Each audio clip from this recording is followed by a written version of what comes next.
everyone fine. ಇನ್ನು ಬಿಜೆಪಿಯಂತೆ ಜೆಡಿಎಸ್ನಲ್ಲೂ ಕೂಡ ಬಣ ಬಡಿದಾಟ ಶುರುವಾಯಿತಾ ಅನ್ನೋ ಅನುಮಾನ ಕಾಡ್ತಾ ಇದೆ. ಸರ್ಕಾರದ ವಿರುದ್ಧದ ಶಕ್ತಿ ಪ್ರದರ್ಶನದಲ್ಲಿ ಜೆಡಿಎಸ್ ವಿಫಲವಾಯಿತಾ?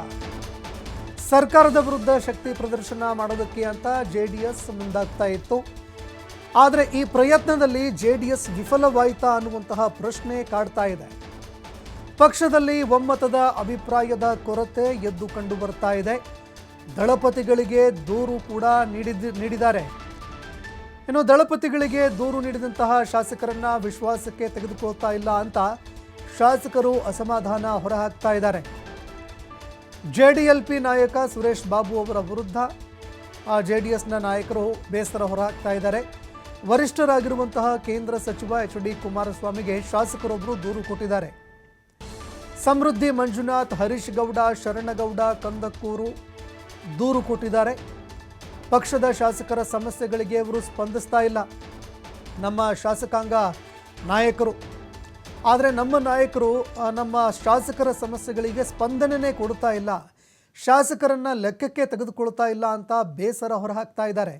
ಇನ್ನು ಅಸಮಾಧಾನ ಭುಗಿಲೇಳ್ತಾ ಇರುವ ಬೆನ್ನಲ್ಲೇ ಶಾಸಕರ ಸಭೆ ಕರೆಯೋದಕ್ಕೆ ಅಂತ ಜೆಡಿಎಸ್ನ ನಾಯಕರು ಕೂಡ ಮುಂದಾಗ್ತಾ ಇದ್ದಾರೆ.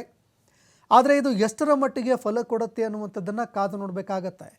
ಇತ್ತ ಬಿಜೆಪಿಯಲ್ಲೂ ಕೂಡ ನಾಯಕತ್ವದ ವಿಚಾರಕ್ಕೆ ಸಂಬಂಧಪಟ್ಟಂತೆ ಅಸಮಾಧಾನಗಳು ಭುಗಿಲೆದ್ದಿತ್ತು. ಇಡೀ ಬಿಜೆಪಿ ಪಕ್ಷ ಇದೀಗ ಒಡೆದ ಮನೆಯಂತಾಗಿದೆ. ಬಿಜೆಪಿ ಪಕ್ಷದಲ್ಲಿ ಭಾರಿ ಬಿರುಕು ಕೂಡ ಮೂಡಿದೆ. ಈ ಗೊಂದಲದ ನಡುವೆ ಈಗ ಜೆಡಿಎಸ್ನಲ್ಲೂ ಕೂಡ ಬಣ ಬಡಿದಾಟ ಏನಾದರೂ ಶುರುವಾಯಿತಾ ಅನ್ನೋ ಅನುಮಾನ ಕಾಡೋದಕ್ಕೆ ಆರಂಭ ಆಗಿದೆ. ಸರ್ಕಾರದ ವಿರುದ್ಧ ಶಕ್ತಿ ಪ್ರದರ್ಶನಕ್ಕೆ ಮುಂದಾಗ್ತಾ ಇತ್ತು ಜೆಡಿಎಸ್ಸು.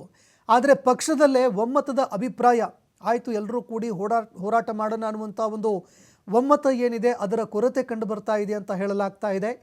ದಳಪತಿಗಳಿಗೆ ದೂರು ಕೂಡ ಶಾಸಕರು ಕೊಟ್ಟಿದ್ದಾರೆ.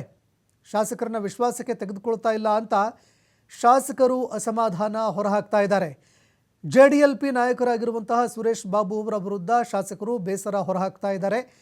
ಸುರೇಶ್ ಬಾಬು ಅವರ ನಾಯಕತ್ವಕ್ಕೆ ಸಂಬಂಧಪಟ್ಟಂತೆ ಜೆಡಿಎಸ್ನ ನಾಯಕರಿಗೆ ಅಂದರೆ ಕುಮಾರಸ್ವಾಮಿ ಅವರಿಗೆ ದೂರು ಕೊಟ್ಟಿದ್ದಾರೆ. ವರಿಷ್ಠರಾಗಿರುವಂತಹ ಕೇಂದ್ರ ಸಚಿವ ಎಚ್.ಡಿ. ಕುಮಾರಸ್ವಾಮಿ ಅವರ ಗಮನಕ್ಕೆ ತಂದಿದ್ದಾರೆ. ಸಮೃದ್ಧಿ ಮಂಜುನಾಥ್, ಹರೀಶ್ ಗೌಡ, ಶರಣಗೌಡ, ಕಂದಕೂರು ದೂರು ಕೊಟ್ಟಿದ್ದಾರೆ.